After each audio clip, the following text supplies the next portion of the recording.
Pues estamos, queridos oyentes, de nuevo con ustedes abordando este interesantísimo tema de las negociaciones de paz, cuáles son las variables que se van a tratar, los distintos factores a tener en cuenta y se está suscitando un debate interesantísimo y como vemos no va a ser nada fácil, pero sin duda lo que sí tendrán por nuestra parte de la Pica en Flandes es criterio y opinión. Adelante, don Fernando, continúe su desarrollo.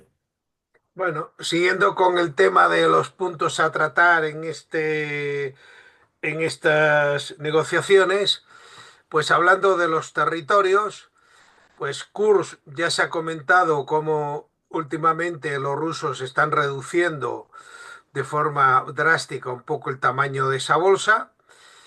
Y en mi opinión, lo que pueda quedar, si al final algo queda, daría por intercambio en la zona, por la zona que tienen los rusos al norte de Kharkov, que tienen allí una pequeña entrada en esa zona norte. Y que fuera de, digamos, de las cuatro regiones, estas de las que hablamos, las fronteras volvieran a ser la clásica frontera internacional del 91 al 2022. Pero también el tema de los territorios, pues hablamos muy fácilmente de que quedarían los territorios ocupados por los rusos, pero la línea del frente es una línea muy compleja, altamente, que en muchos casos está partiendo por la mitad ciudades o ruinas de ciudades.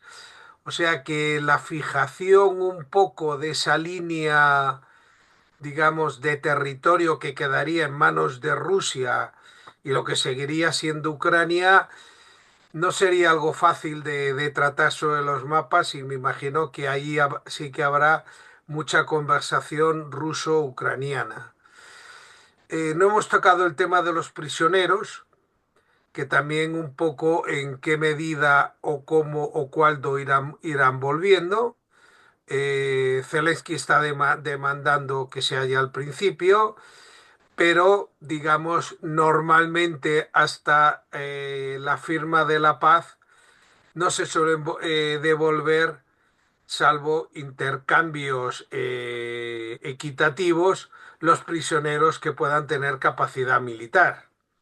Por tanto, podríamos ver algún intercambio equitativo y también sí de lo que puedan ser civiles o heridos, digamos que sí que podrían entrar dentro de un intercambio. Eh, ya se ha hablado, las reparaciones de guerra, pues es muy difícil que Rusia acepte pagar ella la guerra. Eh, digamos, más bien, como ya se ha dicho, va a pedir la devolución de los activos retenidos, tanto públicos como para privados. Es decir, Ucrania va a pedir que se usen para reconstrucción, pero Rusia va a pedir que se devuelvan. Y diga, digamos, bastante dinero lo va a exigir. Otro punto son las sanciones. Rusia va a pedir que se levanten las sanciones y muy probablemente, tras un acuerdo de paz, queden limitadas a material bélico y se levanten un poco o material de doble uso y se levanten en otros aspectos y volvamos a tener comercio de gas con Rusia. Y ya por último, pues recordar que hay procesos abiertos en el Tribunal Penal Internacional. También un poco se va a pedir el seguimiento y quizá probablemente queden limitados a lo que puedan ser responsables directos de crímenes de guerra. Un poco esos son los temas un poco que yo veía para la negociación. Magnífico, don Fernando, por complementar. Vamos a dar una segunda ronda de debate o una réplica, digamos, para ir añadiendo, complementando algunos de los argumentos en lo que ustedes consideren que puede de alguna forma, que nos permita, sobre todo a los oyentes, profundizar en estas cuestiones. Adelante, mi general Cifuentes, por favor. Sí, sí, porque por alusiones, porque me han pegado por todos lados aquí en este debate, ¿eh? Pero bueno, Está bien, está bien. Voy a repasar algunas cosas. Con unas estoy más de acuerdo de con otras. Lo de Kursk que se ha mencionado, efectivamente yo creo que no va a ser relevante en el intercambio de territorios porque ha quedado ya muy pequeño y simplemente va a ser un paso más, ¿no? A lo mejor puede influir algo en la situación jurídica de los territorios ocupados por Rusia, pero bueno, difícilmente, ¿eh? Con respecto al alto el fuego, yo sí que creo que es difícil llegar a un acuerdo cuando todavía se está combatiendo, ¿no? Y sigue habiendo muertos, ¿no? En fin, no lo veo. Y además yo creo que están deseando parar el fuego, sobre todo Ucrania. Claro, Rusia, pues ahora que está recuperando territorio, pues tiene menos interés en ello. Pero bueno, los muertos siempre no dejan de serlo, ¿no? Así que yo imagino que algún tipo de alto el fuego o la restricción del empleo de determinadas armas, no misiles, no aviación, no drones, no sé, algo así. Cuando digo que la Unión Europea estará sentada a la mesa, no quiere decir que esté sentada alrededor de la mesa, puede estar sentada detrás de Ucrania. Yo creo que va a estar de la mano. Ucrania necesita a la Unión Europea de la mano para que le vaya diciendo y para que la Unión Europea le vaya, tú, eso no estás de acuerdo, esto sí que estás de acuerdo porque nuestra seguridad está en juego también. Entonces, Zelensky hace bien en unir su seguridad a a la de Europa y la Unión Europea de momento está entrando por ese juego. Así que se ha sentado en la mesa o se ha sentado en la segunda fila detrás de Ucrania, la Unión Europea yo sí creo que va a estar. Con respecto a la fuerza de interposición, sí que parece difícil que Rusia pueda aceptar que haya fuerzas europeas que no dejan de ser de la OTAN también. Pero bueno, estamos hablando de una zona colchón y a lo mejor lo que puede ocurrir es que haya una mezcla de unidades que sean no europeas y europeas. Y desde luego va a haber un contingente europeo dentro de Ucrania importante, ¿eh? Porque Zelensky necesita ante sus ciudadanos garantizar que no van a volver a ser atacados. Desde luego va a haber elecciones en Ucrania, eso está claro. Si Estados Unidos sigue apretando y cerrando el grifo de la ayuda, esto se va a firmar, sin ninguna duda. Eh, Con respecto al intercambio de prisioneros, sí que lo comenté y efectivamente, pues una vez que se firme el tratado, pues se producirá ese intercambio que formará parte de la negociación. Y en cuanto a las reparaciones de guerra, pues yo creo que está unido a las sanciones que se han aplicado a Rusia, ¿no? Ucrania solicitará reparación de guerra por el territorio ocupado y por sus fallecidos y Rusia solicitará que cesen todas las sanciones de guerra. Ahí también podría entrar el paquete que ha mencionado don Fernando de que se cierre el capítulo de delitos de criminales de guerra, excepto quizás para los mandos de bajo nivel que hayan podido cometer alguna atrocidad en algunos pueblos, como hemos visto. Estoy de acuerdo en que las negociaciones de las grandes líneas la van a realizar Rusia y Estados Unidos y que la de detalle Rusia y Ucrania, pero Ucrania va a seguir forzando y garantizando de la forma que sea su seguridad futura, que no haya más expansión Rusia y Europa al mismo tiempo pues que se sienta segura con ese acuerdo. Y bueno, pues eso es un poco lo que os puedo comentar de lo que habéis dicho. Adelante. Muchísimas gracias, mi general. Magnífico ampliar precisamente ese criterio inicial para que nos permita a todos sacar más luz al respecto, sobre todo de la terrible complejidad que van a ser estas negociaciones. Dios quiera que se llegue a buen puerto y desde luego el alto el fuego es fundamental. Lo que pasa es que yo por las noticias que he leído en prensa ha ido Zelensky a Arabia Saudí pidiendo un alto el fuego parcial. No sé eso si realmente es un nuevo concepto, pero bueno. Con lo cual, interesante. Muchísimas gracias, mi general. Cedo la palabra al general Fontela, por favor, mi general. Bueno, ya para terminar esta ronda, pues 3 puntos nada más. Uno, que no veo el alto el fuego siempre que haya garantía que no sirva para que Ucrania se reponga. Eso Rusia no lo admitiría. Creo que no lo admitiría. Segundo, que yo no veo la amenaza de Rusia a Europa. Todo lo contrario, ha sido la OTAN la que se ha expandido hacia el este llega que a provocar conflicto. No veo ningún interés en Rusia en plantarse con los tanques en París, ni en Polonia. No lo veo. Creo que es propaganda geopolítica y propaganda de guerra. ¿eh? Lo que querrá Rusia es precisamente la neutralidad de Ucrania. La neutralidad de Ucrania. Y quedarse con lo que ya tiene, que solo, además son estados federales, como Rusia es un estado federal, pues no tiene ningún problema en admitir un estado más dentro de su confederación, sea un grande o el estado grande o pequeño. Y después no veo fuerza europea en Ucrania, porque sería como si estuviese la OTAN. Es decir, que si ahí hay fuerza de países de la OTAN y tiene una agresión por parte de Rusia, verdadera o ficticia, pues sabemos muchas veces los conflictos son ficticios, las causas, entonces sería una agresión a la OTAN. Y entonces a la OTAN aplicaría el artículo 5. Luego, eso no es admisible. No es admisible que haya fuerza de la OTAN dentro de Ucrania porque se podía aplicar el artículo 5. Nada más. Muchísimas gracias, mi general, por su comentario. Cedo la palabra a nuestro coronel Collins. Adelante, mi coronel, por favor. Yo únicamente, pues, hacer votos o desear que no se cierre esta crisis en falso. Yo veo el problema de que, claro, Ucrania está ahí en el vientre de Rusia y tiene una posición parecida a la que en la Segunda Guerra Mundial tenía Checoslovaquia en el Reich alemán, que es que penetraba profundamente en el Reich alemán y eso lo veía Hitler como una vulnerabilidad. Con lo cual, lo que hizo fue, primero, apropiarse de los Sudetes, que precisamente era la zona que penetraba en territorio alemán, y luego ya de toda Checoslovaquia.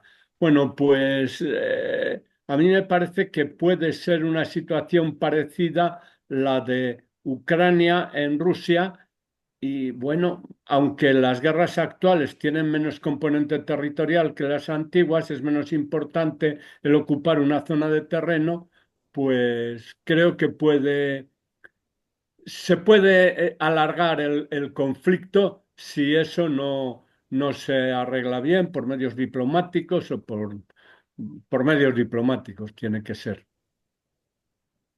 No, esto es lo que quería comentar. Muchísimas gracias, mi coronel. Cedo la palabra a don Fernando. Adelante, don Fernando, por favor.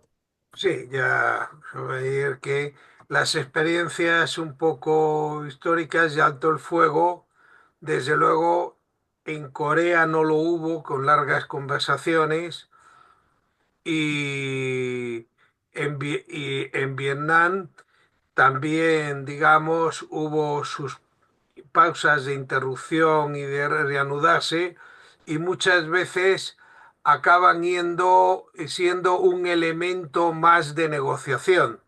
De tal modo que según cómo vayan las negociaciones, pues se acuerda en alto el fuego o alguna parte provoca su ruptura para forzar al otro a que ceda en la mesa. Yo por experiencia un poco de negociaciones pasadas. Ya nada más. Muy bien, fenomenal. Yo me gustaría añadir a lo que se ha comentado, efectivamente, el papel de Europa en la mesa, pues, de debate no va a estar al mismo rango que los grandes potencias hegemónicas, Rusia y Estados Unidos, pero desde luego Europa va a intentar llevar a cabo el papel de sostén o apoyo principal de Ucrania. Pero no olvidemos que ahora mismo hay una importante división también en la Unión Europea. Hay naciones,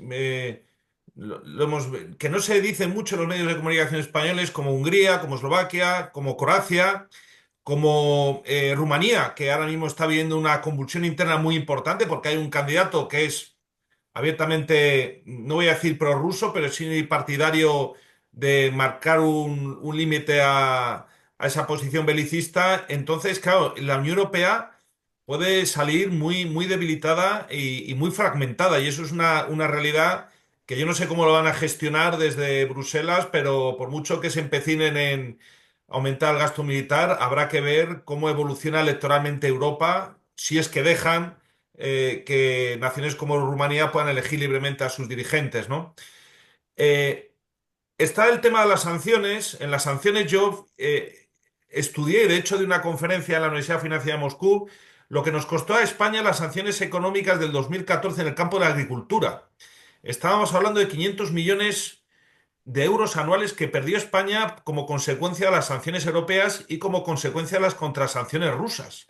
Perdimos el mercado del ganado porcino, del ganado vacuno, perdimos el mercado de los productos hortofrutícolas, perdimos cantidades ingentes de dinero.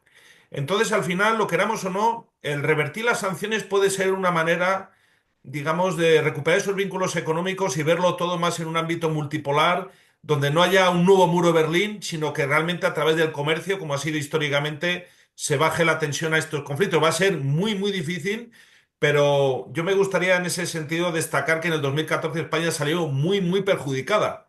Sobre todo lo que es tanto la ganadería y luego también el marisco. El marisco es que fue un desastre, ¿no? Luego también está la cuestión de Finlandia. Otros países que se han incorporado a la OTAN, ¿cómo van a quedar? Porque va a desplegar Rusia ahora fuerzas, digamos, frente a Finlandia. Finlandia va a recuperar el estatus de neutralidad.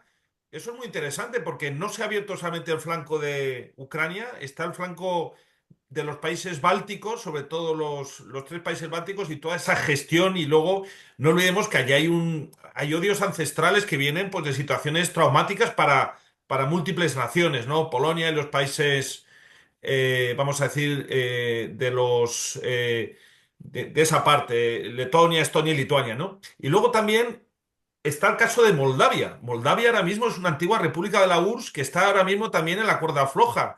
¿Por qué? Pues porque puede haber un conflicto y no olvidemos que hay una pequeña ahí Donbass que es la Transnistria, que está en la retaguardia, vamos a decir, de Ucrania, que se hablaba, y luego no olvidemos Kaliningrado, o sea, la antigua Königsberg, el origen de Prusia, la tierra de Khan, o sea, todo eso son variables que hay que tener en cuenta, ¿no? Y luego ya también, para acabar, y pues si alguno de los contertulios quiera aportar alguna reflexión, porque nos van a quedar prácticamente 5 minutos y no nos va a dar tiempo a saltar otras cuestiones, no olvidemos lo traumático que fue la guerra de Chechenia y cómo Chechenia, después de esa guerra entre chechenos, vamos a decir, independentistas y rusos, cómo al final se ha convertido en una república, como es islámica, porque hay cuatro repúblicas musulmanas integradas a la Federación Rusa, y cómo ese territorio está más o menos ahora mismo pacificado o al menos integrado. Es decir, cabe la posibilidad de un escenario de una Ucrania con un proceso electoral donde lógicamente haya garantías, ¿no? Porque habrá que ver, ¿no? Qué candidatos se presentan y habrá muchas tensiones. ¿Podría volver Ucrania no a integrarse a la Federación Rusa, sino a tener buenas relaciones como tuvo con Yanukovych antes del Euromaidán? ¿Es escenario posible? Porque eso en Chechenia ha pasado. Si bien es cierto que es con el clan de los Karidov, que son los que han ido en vanguardia de las tropas rusas a luchar, sobre todo en el 2022, pero es que ese mundo es un mundo muy, muy complejo. Entonces no sé si una forma de limar esas asperezas es un viraje a un gobierno, no voy a decir prorruso, pero al menos neutral. Y la pregunta es, ¿la Unión Europea admitiría eso? ¿Estados Unidos lo admitiría? Es decir, se han abierto aquí una serie de variables y hay muchos frentes que más nos vale que se negocie bien para que esto no sea un punto y aparte, sino que sea un punto final. Y yo creo, sinceramente, yo como doctor en economía, el aspecto económico fundamental, Alemania necesita el gas ruso. Y además es curiosamente, y esto es muy interesante, en las últimas elecciones alemanas, la antigua RDA, que es el territorio que cayó bajo el muro de Berlín, ha votado masivamente Alternativa por Alemania, que es un partido prorruso. Es decir, ¿qué pasa en los países de Europa del Este? En algunos como Eslovaquia, por ejemplo, o como Hungría, que tienen ese enfoque de neutralidad hacia Rusia, quizá porque el monstruo no es tan monstruo como parece, o quizá porque no quieren ser campos de batalla como lo han sido durante la Primera y la Segunda Guerra Mundial. Es muy interesante. Nos quedan 3 minutos por si quieren aportar algún comentario final, por favor.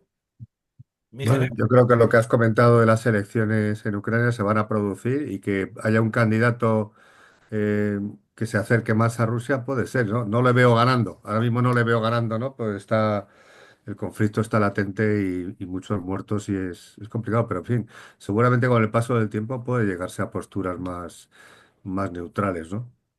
Y luego lo que va a estar predominando es Ucrania va a buscar como sea garantías de su seguridad y Rusia va a buscar como sea la neutralidad de Ucrania y el freno a la OTAN a su expansión. Entonces ahí va a estar la parte gorda de la negociación, ¿no? Muy bien, muchísimas gracias, mi general. Mi general Fontenla, por favor. Yo sé un matiz que hablamos de Europa muy alegremente. Europa no existe políticamente, ¿eh? Existe geográficamente. Y la Unión Europea tampoco políticamente existe, ni tiene capacidad de decisión propia. La Unión Europea es un cero a la izquierda en el conglomerado de la geopolítica internacional. Ha quedado muy claro, mi general. Desde luego, a ver si lo... Mi coronel, por favor. Nada, yo no tengo nada más que decir sobre lo ya dicho. Muy bien, pues nada, don Fernando, un minutito que nos queda, don Fernando, para un aporte final. Pues que indudablemente que es deseable que esta guerra termine cuanto antes y que se pueda construir desde la paz y no desde más muertos y heridos.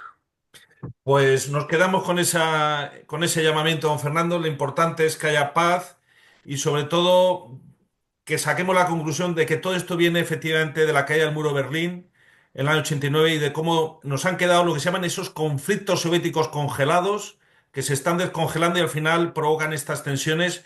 Yo creo que es el momento de la distensión y ojalá que bajo la presencia de Trump, a pesar de todo lo que le atacan, confiemos en que sea capaz de llevar a cabo una negociación, sobre todo, primero, que genere confianza y sobre todo un marco de seguridad para todos, para Europa, la Europa, digamos, de las naciones europeas, las centroeuropeas y sobre todo para el mundo y que, bueno, en fin, que esto quede como una página de la historia y una lección de que al final es mejor no tensionar tanto la cuerda porque al final la situación, desde luego, para Ucrania, bajo mi punto de vista, es mucho peor que como se empezó en el 2022. Ha sido un completo desastre y esto pues es una lección que algunas naciones centroeuropeas deberían de sacar. No es la primera vez que empujan la guerra a naciones centroeuropeas y al final para que acaben siendo campos de batalla de otras naciones que están o lejos en otros océanos o en otras islas, cerca de Europa, pero están en sus islas. Entonces, bueno, pues nada, muchísimas gracias, queridos oyentes, por seguirnos. La verdad es que han visto un programa magnífico,